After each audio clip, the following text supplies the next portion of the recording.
وہ انسان کتنا خوش نصیب ہوگا جو آپ صلی اللہ علیہ وسلم کے ہاتھوں سے آب کوثر پیے گا۔ عن سہل بن سعد رضی اللہ عنہ قال قال رسول اللہ صلی اللہ علیہ وسلم انی فرطکم علی الحوض۔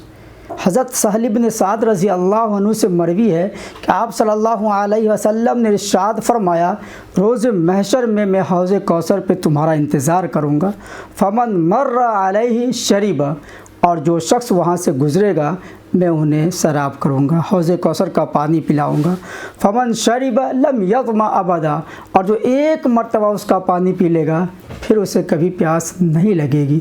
لیردن علیہ اقوام اعرفهم ویعرفونی، اسی دوران کچھ لوگ وہاں سے گزریں گے، میں انہیں پہچان لوں گا، چونکہ ان کے اعضاء چمک رہے ہوں گے اور وہ لوگ بھی مجھے پہچان لیں گے۔ ثم حال بینی وبینہم، پھر اچانک ہمارے اور ان کے درمیان ایک پردہ حائل ہو جائے گا۔ فاقول انہ منہم، میں کہوں گا اے اللہ یہ تو میری امت ہے، یہ تو میری امت کے لوگ ہیں۔ فیقال، پھر اللہ کی طرف سے کہا جائے گا انک لا تدری ما احدثوا بعدک، اے حضور آپ کو پتہ نہیں کہ آپ کے دنیا سے جانے کے بعد ان لوگوں نے دین کے اندر کیسی کیسی چیزیں پیدا کر دی۔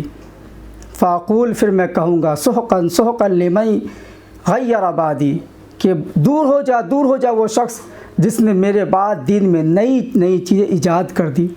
اس لیے ہمیں نئی چیزوں کو ایجاد کرنے سے بچنا چاہیے اور اپنے عقیدے کی حفاظت کرنی چاہیے، چونکہ اعمال کی قبولیت کا جو دار و مدار ہے وہ عقیدے پہ ہے۔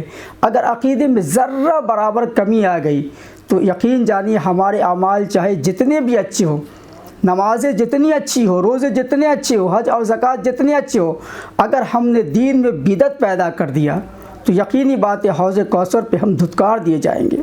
آپ صلی اللہ علیہ وسلم کے ہاتھوں سے ہمیں آب کوثر پینے کی توفیق نہیں ہوگی۔